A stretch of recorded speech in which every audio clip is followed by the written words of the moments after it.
Noches, mi nombre es Luis Enrique Camacho, estudio la carrera de Ingeniería Industrial en el Tecnológico de Tijuana. Esta presentación es para el profesor, el ingeniero Juan José Morales en la materia Estadística Inferencial 1. Bien, vamos a hablar un poquito de la teoría de los temas que vamos a estar tratando. El tema principal son los estadísticos para describir, explorar y comparar datos en base a medidas de tendencia central. Vamos a leer algunas definiciones primero.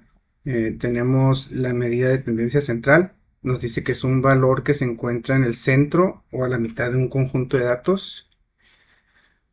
Tenemos la media, que es la media aritmética o la media de un conjunto de datos, que es la media de tendencia central, que se calcula al sumar todos los datos y dividir el total entre el número de datos. En pocas palabras, el promedio. Tenemos también la mediana, que es un conjunto de datos de la medida de tendencia central, que implica el valor intermedio cuando los datos originales se presentan en orden de magnitud creciente o decreciente. Tenemos la moda, que es el conjunto de datos que más se repite. También tenemos el rango, que es la medida de tendencia central que constituye el valor que se encuentra a la mitad entre la puntuación más alta y la más baja. En el conjunto original de datos se calcula sumando el valor máximo con el valor mínimo y luego dividiendo la suma entre 2. Muy bien. Ahora tenemos aquí un ejemplo donde aplicamos este tipo de medidas. Nos dice una empresa que manufactura productos médicos requiere realizar un estudio de los resultados del diámetro en la producción de sondas Foley. A continuación se muestra el estudio 500 muestras del diámetro. Se tomaron 25 muestras cada día durante 20 días del mes. Nos está pidiendo que obtengamos la media y mediana de la muestra recolectada. Ok.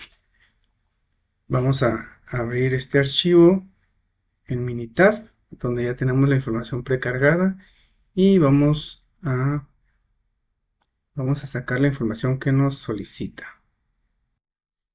Bien, aquí ya con los datos precargados, como les comentaba, aquí tenemos ya todos los datos, todos los datos encuestados que nos mencionan, los 500 datos. Bien, la primera manera de ver la información que nos piden, nos vamos a ir a estadística, estadística básica, y nos vamos a ver ahí donde dice mostrar estadísticos descriptivos. En esta parte pues vamos a seleccionar el parámetro que nosotros queremos ver y pues le vamos a dar a aceptar. ¿Ok? Y aquí en esta tabla podemos ver el diámetro, podemos ver el número total de la muestra, el valor de la media, podemos ver el estándar de la mediana, la desviación estándar, el mínimo, el cuartil 1, la mediana, cuartil 3 y vamos a ver exactamente qué es lo que nos pide el ejercicio. Perdón. El ejercicio nos está pidiendo, dice obtener la media y la mediana, ¿ok? Entonces, volvemos otra vez a esta parte y por aquí vemos que la media, aquí tenemos la media que nos está pidiendo, que es de 0.80613 y una mediana de 0.80603, ¿ok? Esta es una de las maneras con la cual podemos ver esta información y tenemos otra que podemos hacerlo acá con estadística básica y en resumen gráfico. Igual, de misma manera, seleccionamos el parámetro que queremos ver, dejamos, aquí tenemos un nivel de confianza del 95, es el nivel estándar que se maneja, y entonces lo vamos a dejar igual y le vamos a aceptar. Ok, entonces aquí ya tenemos un resumen gráfico en cuanto al diámetro, donde podemos ver un resumen más amplio, con más información. Podemos ver una campana de Gauss muy completa. Los datos se ven que están muy ordenados.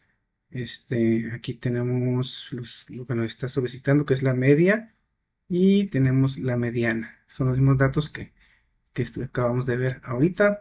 Y podemos ver como el valor P de 0.477, la desviación estándar, la simetría, kurtosis, el número total de muestra, el mínimo, el máximo, mediana, primero y tercer cuadril, en fin, este es un resumen más amplio de lo que, de lo que queríamos ver. Ok, entonces ya con este ejemplo vamos a continuar con el que sigue en la presentación. Muy bien, dice, tenemos un ejemplo más. Dice, una empresa que manufactura productos aeroespaciales requiere realizar un estudio de los resultados del diámetro interno en la producción de formers de fuselajes de un avión. A continuación se muestra el estudio 125 muestras del diámetro interno. Se tomaron 5 muestras cada día durante 25 días del mes. Nos pide obtener la media y la mediana de la muestra recolectada. Muy bien, vamos a abrir nuestro archivo donde ya tenemos la información precargada. Vamos a esperar un poquito que abra.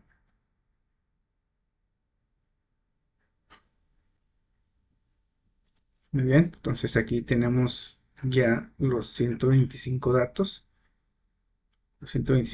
que hablamos en la presentación. Y pues del mismo modo vamos a hacer una revisión de la información que nos piden. Nos vamos a estadística, estadística básica y le damos en mostrar datos descriptivos. Aquí seleccionamos lo que queremos, el parámetro que queremos revisar. Y por acá hay algunas otras opciones que ahorita no vimos, pero por ejemplo, aquí viene información precargada como la media, la desviación estándar. Aquí podemos agregar la varianza. Tenemos el mínimo y máximo. Ya tenemos la mediana, el primer y tercer cuartil. Podríamos agregar también la simetría si queremos, la kurtosis. Y ahorita por lo pronto solo nos está pidiendo la media y la mediana. Creo que esta información es suficiente. Vamos a darle a aceptar. Vamos a aceptar. Y de este lado ya tenemos la información. La variable, pues estamos checando el diámetro. Vamos a validar que sí sea el diámetro. Nos está pidiendo, correcto, el diámetro interno. Ok, la variable que es el diámetro, un total de la muestra de 125. Nos dice que la media es de 6.2496 y nos está diciendo que la mediana es de 6.2496. Mira, coincidió. Tenemos una varianza del 0.000018, una desviación estándar del 0.00421, un primer cuartil de 6.2470, una mediana de 6, perdón, ya lo vimos, 6.2496 y el tercer cuartil de 6.2525. Ok, entonces pues esta es la primera forma de checarlos. Vamos a verlo igual con la segunda forma, que es con el resumen gráfico.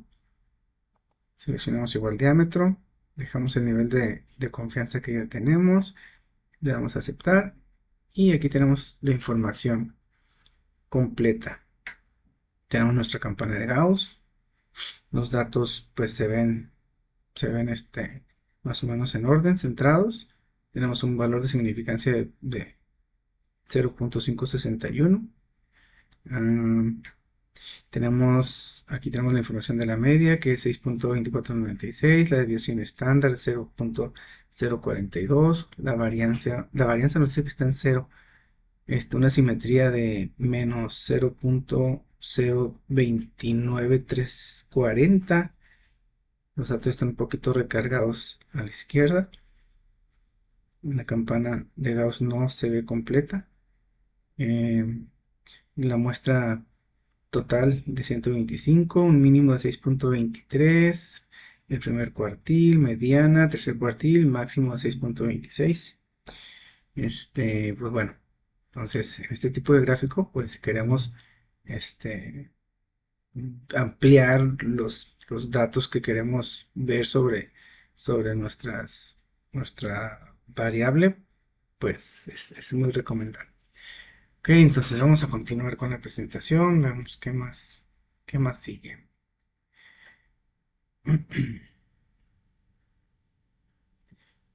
Ok, ahora vamos a hablar sobre las medidas de variación. Vamos a leer un poco primero las definiciones. Tenemos el rango, que dice que es un conjunto de datos, perdón, dice que el rango de un conjunto de datos es la diferencia entre el valor máximo y el valor mínimo. La desviación estándar es la medida de variación que más se utiliza en la estadística. La desviación estándar de un conjunto de valores muestrales denotada con S es la medida de variación de los valores con respecto a la media. La varianza de un conjunto de valores es una medida de variación igual al cuadrado de la desviación estándar. Aquí tenemos un ejemplo de emisiones de automóviles, donde nos dice que científicos ambientales midieron las emisiones de gases de invernadero de una muestra de 125 automóviles. Las cantidades se enlistan a continuación, están en toneladas por año, expresadas como equivalentes de CO2. Obtener el rango, la desviación estándar y la varianza, ¿ok? Estas son lo que nos está pidiendo que tengamos de este ejercicio, y vamos a abrir igual nuestro archivo de Minitab.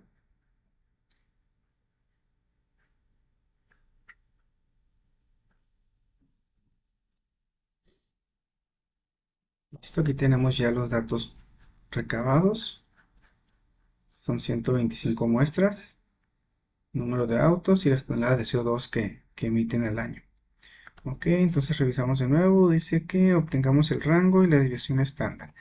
Ok, vamos a utilizar los mismos métodos. Vamos a estadística básica, y vamos a mostrar aquí a nuestra variable, que van a ser las toneladas de CO2 al año. En estadísticas, bueno, vamos a validar que esté lo que nos está solicitando, que es el rango, la desviación estándar y la varianza. Ok, varianza no está seleccionada, vamos a darla. Vamos a buscar el rango. Este es el rango intercuartil, pero ahorita nos está pidiendo el rango, ya está. Y la perdón, es la varianza. Varianza, rango y desviación estándar. Ok, ya tenemos las tres. Le vamos a aceptar. Le vamos a aceptar. Y tenemos ya aquí los resultados. Bien, de nuevo aquí tenemos la variable, que son las toneladas de CO2 al año. Un total de la muestra de 125. Dice que tenemos una media de 9.071. La desviación estándar de 1.312, que es lo que nos estaba solicitando. Tenemos la varianza de 1.721 y tenemos el rango de 6.931. Ok, vamos a hacer lo mismo con el resumen gráfico. Seleccionamos la variable, nivel de confianza en 95, y le damos a aceptar. Ok, perdón, en este histograma, pues podemos ver igual la información que nos está solicitando, que tenemos la desviación estándar de 1.3917, la varianza de 1.7207, y tenemos el rango. ¿Dónde tenemos el rango? Por aquí. Creo que el rango por aquí no nos lo muestra en esta forma, pero tenemos igual los demás, y la demás información que igual, si la queremos consultar, pues es muy importante. Ok, entonces con esto pues concluimos este ejercicio. Nada más para amarrar, igual aquí tenemos la campana de Gauss, donde los datos se ven que están un poco organizados. La campana no está del todo completa, pero sí están medio centrados. Bueno, entonces vamos a continuar con el siguiente ejercicio.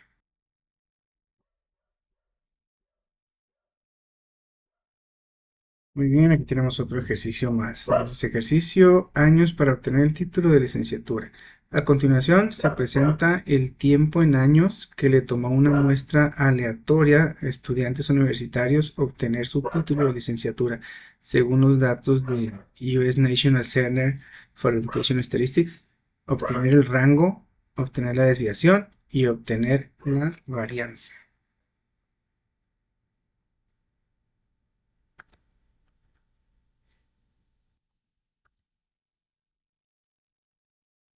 Muy bien, vamos a abrir nuestro archivo Minitab, donde ya tenemos igual la información precargada.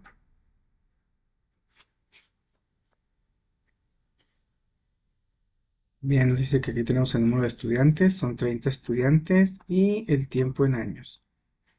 Ok, vamos de nuevo a ver qué es lo que nos solicita. Dice que necesitamos la desviación estándar y la varianza. Desviación estándar y la varianza.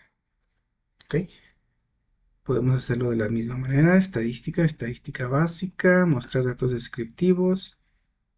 Tomamos nuestra variable que es tiempo en años, validamos, queremos la varianza y queremos la desviación estándar. Ok, varianza y desviación estándar, ya tenemos ambos seleccionados. Tenemos igual aquí algunos extras que no pasa nada si los miramos. Ok, aquí también tenemos el rango. Aceptamos, aceptamos y tenemos ya el despliegue de la información. La variable, tiempo en años, número total de la muestra, tenemos una media de 5, una desviación estándar de 1.05, tenemos la varianza de 1.103, el dato mínimo de 4.0, el primer cuartil es de 4.0 igual, la mediana de 5.0 y el tercer cuartil de 5.25. Tenemos el rango de 4.0 y tenemos el dato máximo de 8.0. Muy bien, entonces vamos ahora con el resumen gráfico. Igual seleccionamos la variable, dejamos el nivel de confianza con 95 y aceptamos. Y aquí tenemos ya nuestro histograma. Este histograma pues es un poquito cargado del lado izquierdo. Los datos no están parejos, no están centrados. Lo podemos ver aquí en el valor de P, que es menor al 0.05 en su nivel de significancia. Tenemos una media de 5, tenemos la desviación estándar de 0.505, tenemos la varianza de 1.1034 y podemos ver otros datos extras, ¿no? También aquí podemos ver el intervalo de confianza del 95 en base a la media, tenemos el intervalo de confianza en base a la mediana y en base a la desviación estándar. Por acá abajo podemos ver también una gráfica de caja, donde nos podemos ver información como eh, intervalos, bueno, 95% del intervalo de confianza, estimación igual a 5 y un intervalo de 4.60 y 5.39. Muy bien, entonces pues con esto concluimos este ejercicio. Vamos a continuar con la presentación. Ok, ahora tenemos algo de teoría. Dice medidas de posición relativa y gráfica de cajas. Vamos a leer las definiciones. Una puntuación Z o valor estandarizado es el número de desviación estándar que un valor X se encuentra por arriba o por debajo de la media. Los percentiles son medidas de ubicación que denotan con P1, P2 hasta P99 para las cuales dividen un conjunto de datos en 100 grupos con aproximadamente 1% de los valores en cada grupo. Los cuartiles son medidas de ubicación que se denotan por Q1, Q2 y Q3 y dividen un conjunto de datos ordenados en 4 partes iguales, con aproximadamente el 25% de los valores de cada grupo. El cuartil 1 separa el 25 inferior de los valores ordenados del 75% superior. El cuartil 2, al igual que la mediana, separa el 50% inferior y el superior. El cuartil 3 separa el 75% de los valores del resto, que son el 25% superior.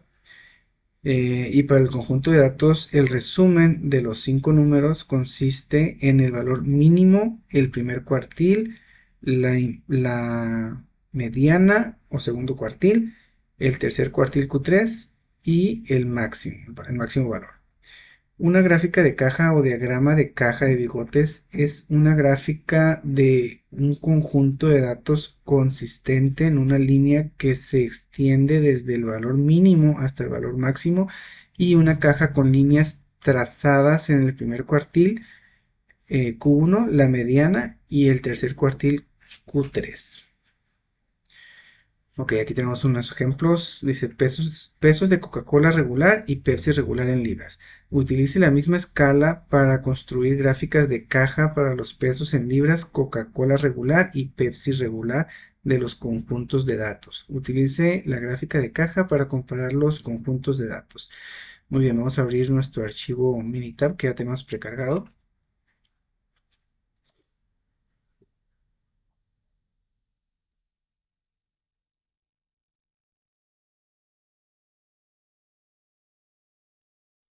Ok, aquí tenemos ya nuestros 36 datos de donde tenemos los pesos de Coca-Cola y los pesos de Pepsi. Eh, ok, dice que vamos a utilizar una gráfica de en estadística. Perdón, vamos a ver la gráfica, vamos a gráfica, le damos gráfica de caja. En este caso, como son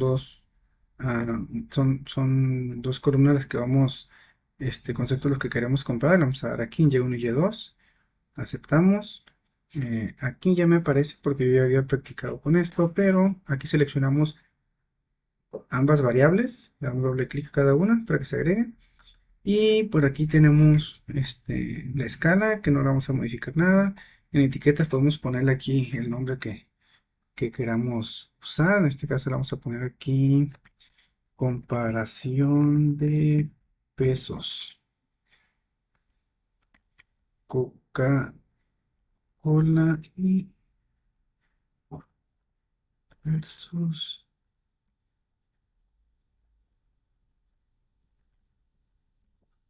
Pepsi. Pepsi.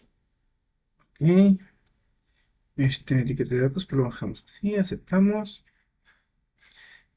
Por aquí hay más datos que ahorita vamos, más adelante vamos a verlos. Ahorita vamos a manejar así los datos por default. Le vamos a dar a aceptar. Y aquí tenemos nuestras gráficas de caja. De este lado tenemos los pesos de Coca-Cola, de este lado tenemos los pesos de Pepsi. A primera vista podemos ver que los pesos de Coca-Cola son menores a los pesos de la Pepsi, ya que los datos de acá están más elevados y los datos de acá pues, están más disminuidos. Si coloco por aquí el cursor, vamos a ver los 5 datos que nos está solicitando la presentación. Perdón. Perdón, vamos a ver. Vamos a la presentación. Dice, utiliza gráfica de cajas para comparar los datos, para comparar los dos conjuntos de datos, ¿ok? Entonces volvemos a nuestra gráfica de caja. Como les decía, le damos clic aquí y aquí podemos ver la variable, que en este caso son los pesos de Coca-Cola. Tenemos el primer cuartil, nos dice que es de 0.814475. Tenemos la mediana de 0.8171. El tercer cuartil de 0.821. Un rango intercuartil de 0.006525. Y unos bigotes en 0.8062 y 0.8297 con el número total de la muestra de 36 datos. Ok, de este lado tenemos lo mismo, tenemos el peso de la Pepsi, nos muestra el primer cuartil, nos muestra la mediana, cuartil 3, el rango intercuartil, los bigotes y el total de la muestra. Por acá podemos ver unos puntitos llamados outliers, que son datos que están fuera de la caja, datos que quedan muy dispersos en base a la muestra, en base a las muestras. Por aquí podemos ver que este dato es del 0.7901, por eso quedó muy alejado del resto de los datos. Y aquí tenemos este otro que nos dice que fue de 0.8044. ¿Ok? De este lado vamos a ver los dos datos que están fuera, que son el 0.8388 y tenemos el 0.8401. Son los datos que están fuera de la caja. Muy bien, entonces aquí vamos a dar un control E para mostrar los demás datos o las opciones que tenemos, más opciones que tenemos aquí para visualizar en esta gráfica de cajas. Vamos a seleccionar esos que están ahí y le vamos a aceptar y aceptar. Y tenemos una gráfica de caja. Ok, aquí tenemos la gráfica normal y aquí tenemos ya la nueva gráfica donde podemos ver más datos, más información más acertada. Aquí nos colocamos de este lado, podemos ver igual la misma información que estábamos hablando, el cuartil 1, mediana, cuartil 3, rango, total de la muestra, igual podemos ver los outliers, pero también podemos ver otro tipo de información. Por ejemplo, aquí dice que la mediana es del 0.8171 si nos colocamos en el puro centro. Si nos colocamos aquí, podemos ver que tenemos un intervalo de confianza del 95% con una estimación del 0.8171, con un intervalo de 0.8152 y 0.819253 del total de la muestra. Ok, aquí tenemos la información, nos dice que los datos están un poco más recargados para allá. Igual están los outliers. Y pues este la caja con el total de los datos. De este lado tenemos la misma información, pero con los datos de la Pepsi. Tenemos aquí la variable que es la Pepsi, el nivel, el intervalo de confianza, la estimación, los intervalos. Aquí tenemos la mediana. Por acá tenemos igual el intervalo de confianza con estimación del 0.8233. ¿Y qué más tenemos? Pues bueno, en este tipo de gráfica, pues una gráfica más completa, de manera visual nos deja ver más información. Y creo que con esto concluimos el ejemplo que nos estaba solicitando la presentación. Vamos a continuar. Ok, nos está pidiendo otro ejercicio. Dice ejercicio calificaciones de crédito FICO en USA. Se obtuvo una muestra aleatoria simple de calificaciones de crédito otorgados por la empresa FICO y los datos se representan a continuación. Construye una gráfica de caja que incluya los valores del resumen de los 5 puntos. Muy bien, vamos a abrir los datos con las muestras ya recolectadas.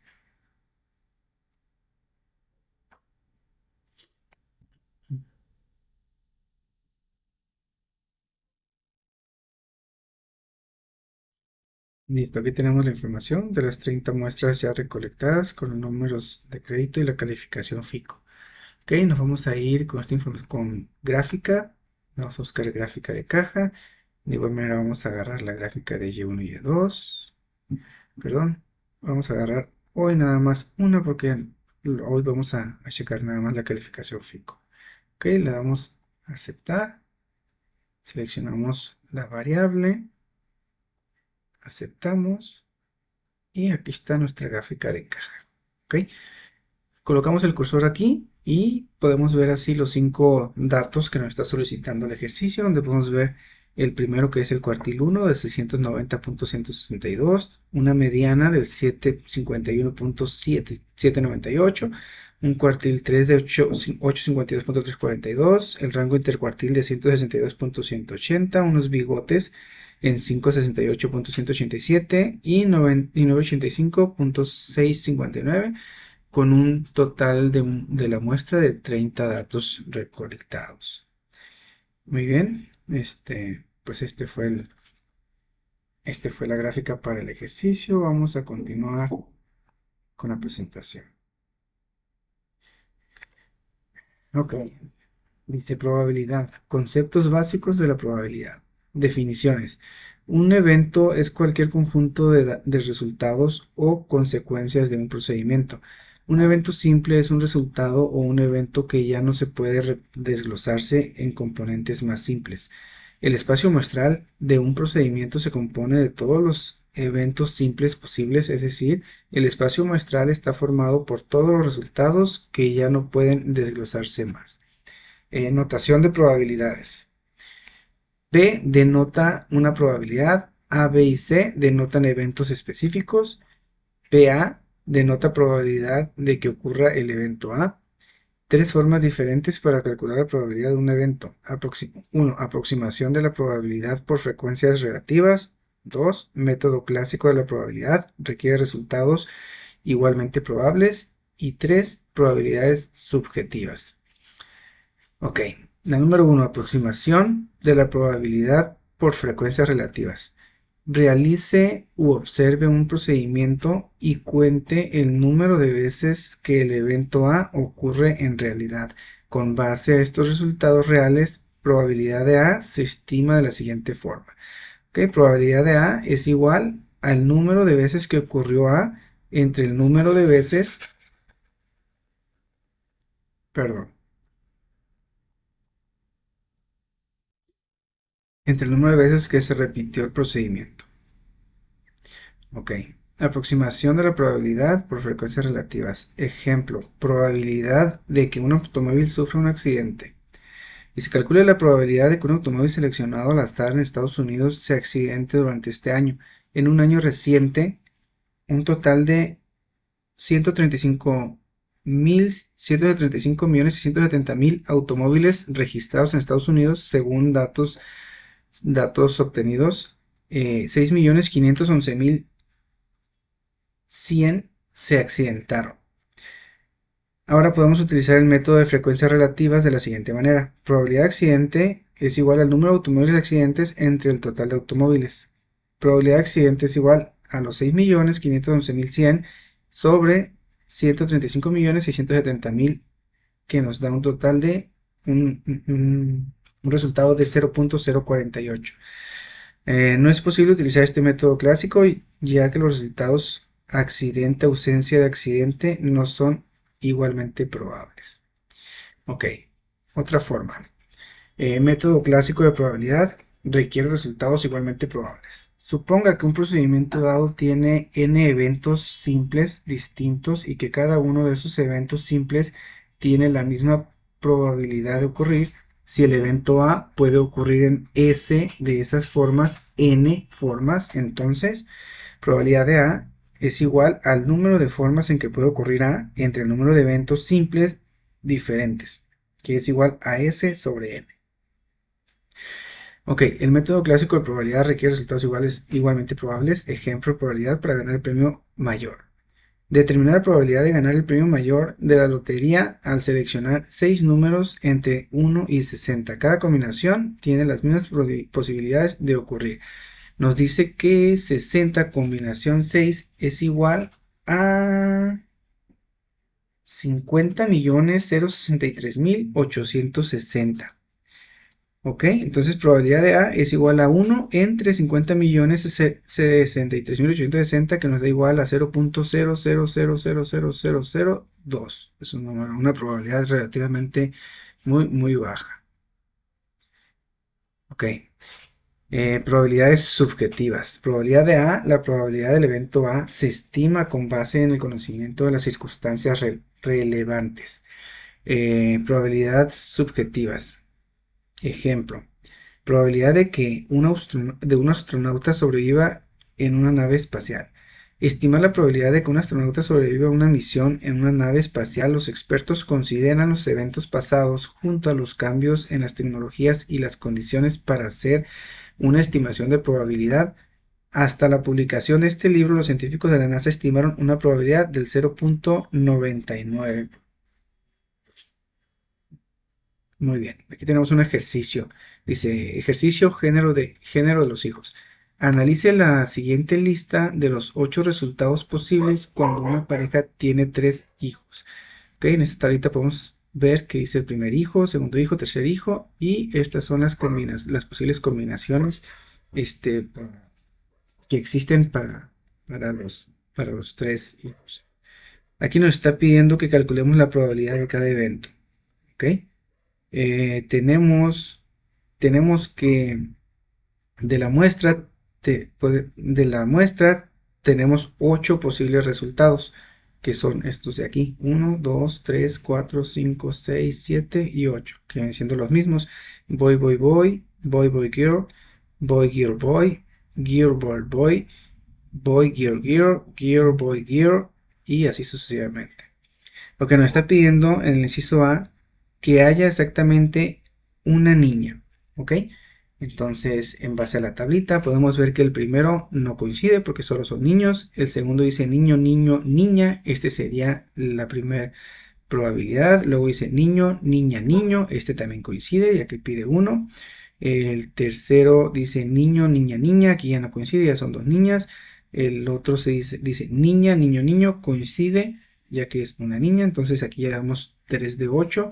Y vemos que estos ya no coinciden porque ya son más de una niña. Entonces, la probabilidad de que haya exactamente una niña viene siendo 1, 2, 3 sobre 8. Si lo dividimos nos da un resultado de 0.375 o 37.5% de probabilidad de que tengamos exactamente una niña. En el inciso B nos pide exactamente que haya dos niñas.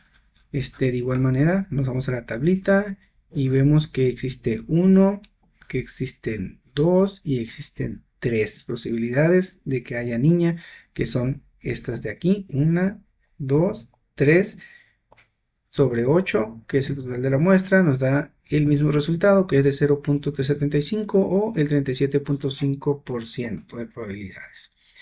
Y en el inciso C nos está pidiendo que todos sean niñas. Entonces la posibilidad de que todos sean niñas, si podemos ver aquí en la tablita, solamente existe uno. Entonces vendría siendo que viene siendo 1 sobre 8, nos da una probabilidad del 12.5%. Ok, entonces en el siguiente dice probabilidad, regla de la suma. Ok. Regla intuitiva de la suma. Para obtener probabilidad de A o B, calcule la suma del número de formas en que puede ocurrir el evento A y el número de formas en que puede ocurrir el evento B, sumando de tal manera que cada resultado se cuente solo una vez. Probabilidad de A o B es igual a esa suma dividida entre el número total de resultados en el espacio muestral. La regla de la suma la regla de la suma se simplifica cuando los eventos son disjuntos.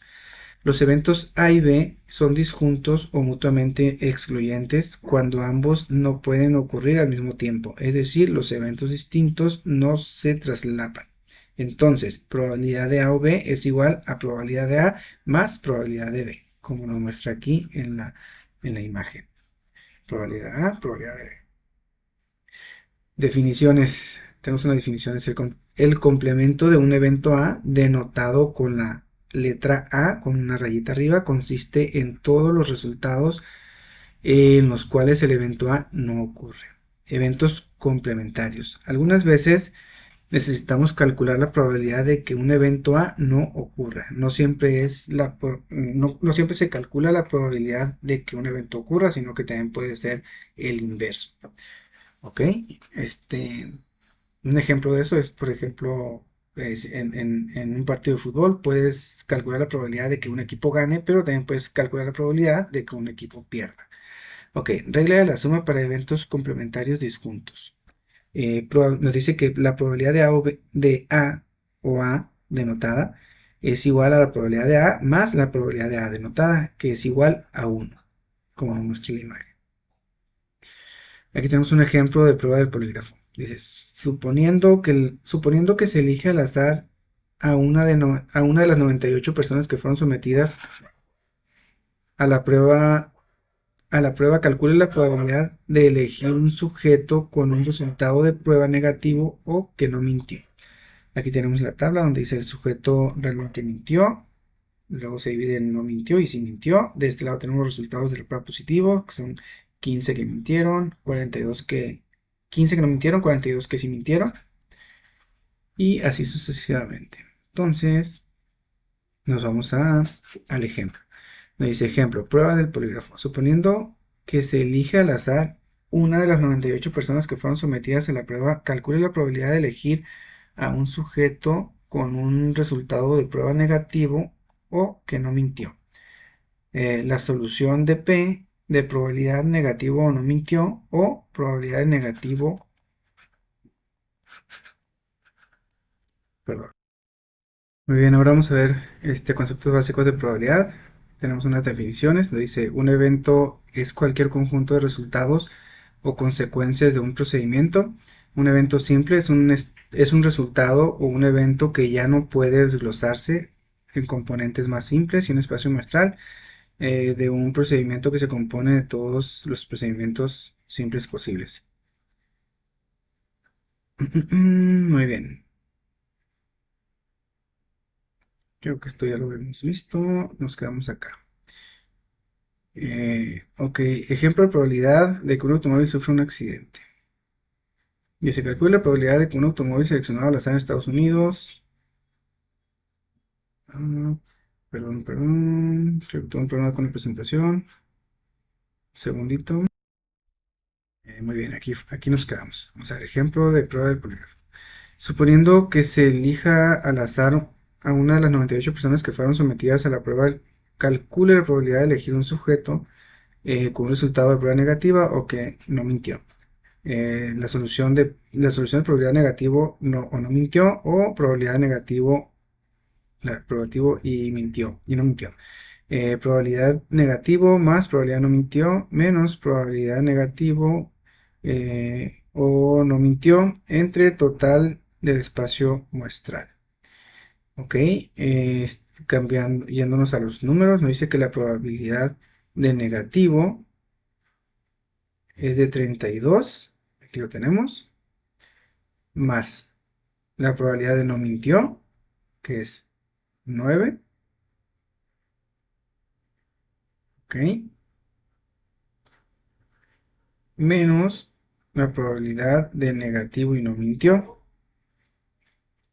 que viene siendo la probabilidad de no mintió y de negativo de 15 y 32, ok, menos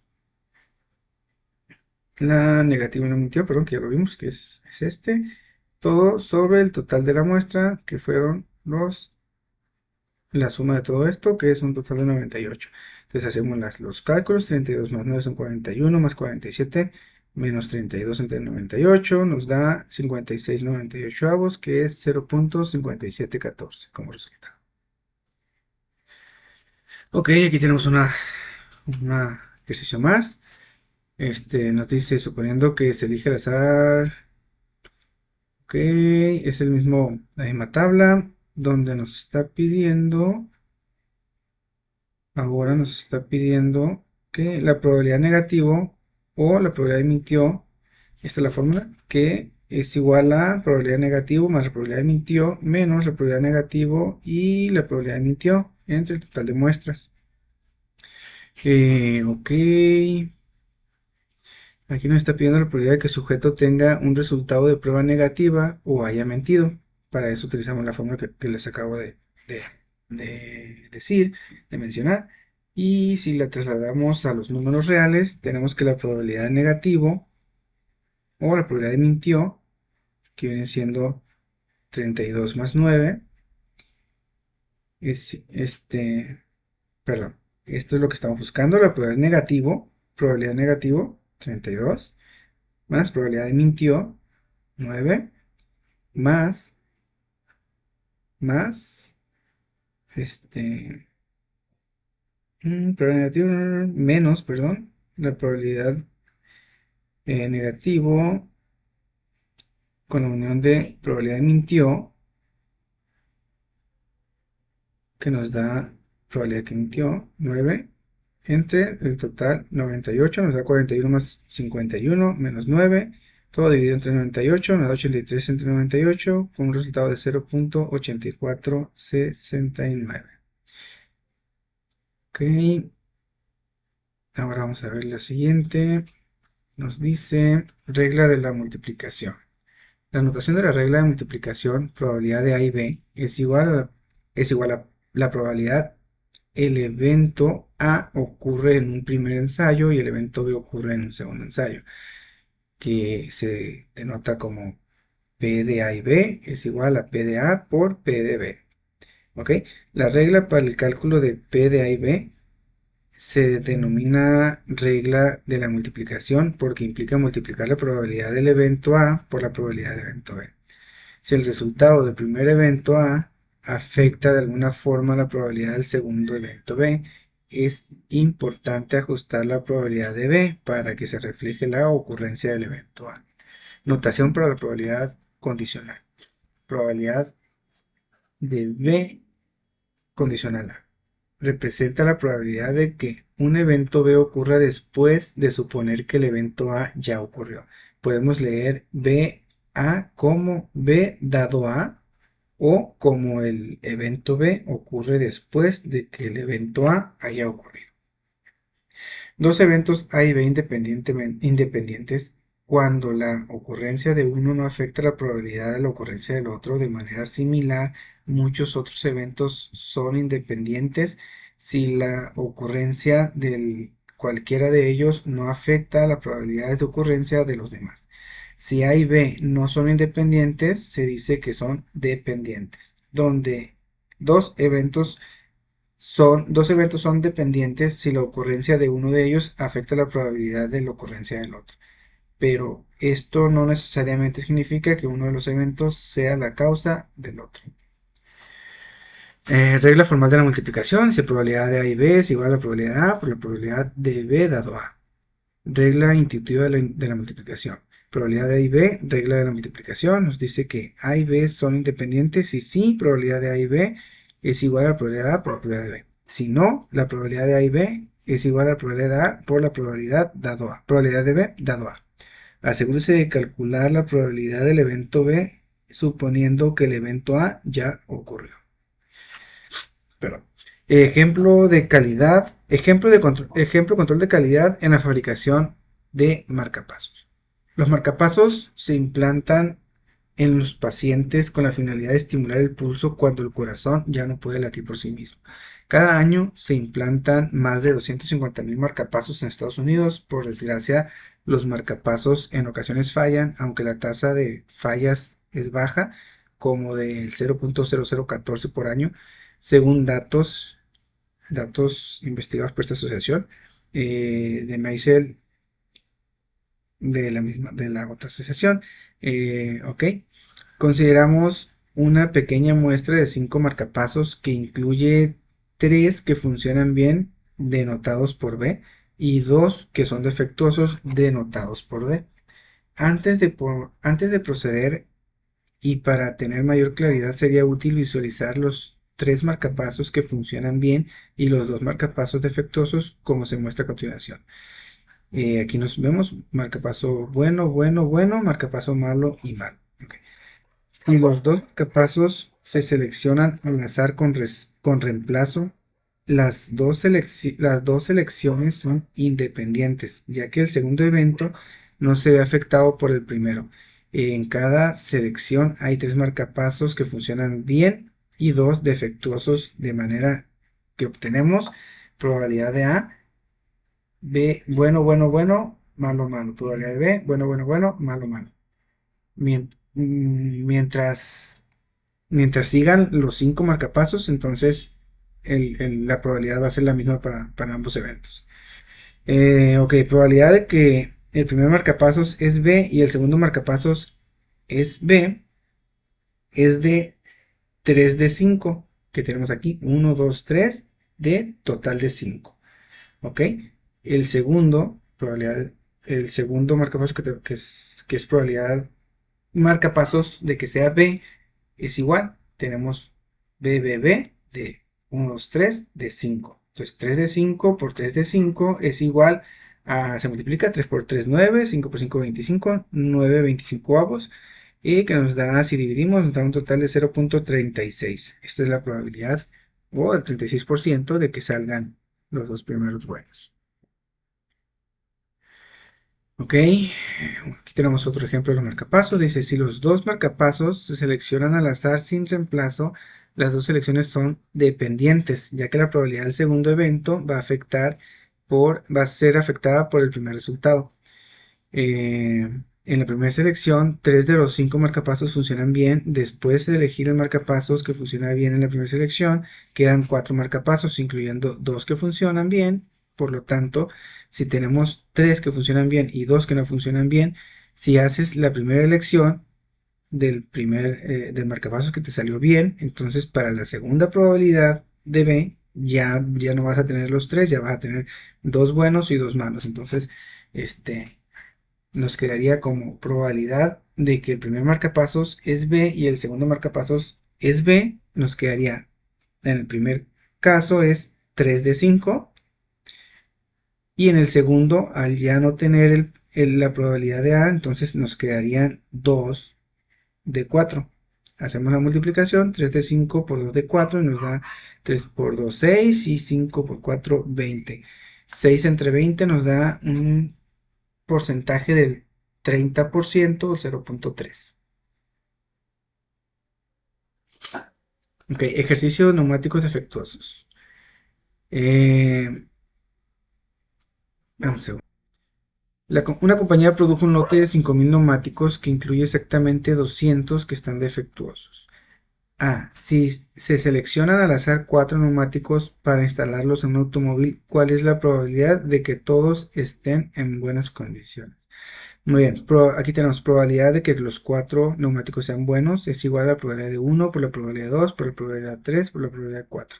Que esto es igual a, tenemos que son 200 los que están defectuosos, entonces tenemos de 5.000, son 4.800 buenos, nos queda la primera probabilidad de 4.800 entre 5.000.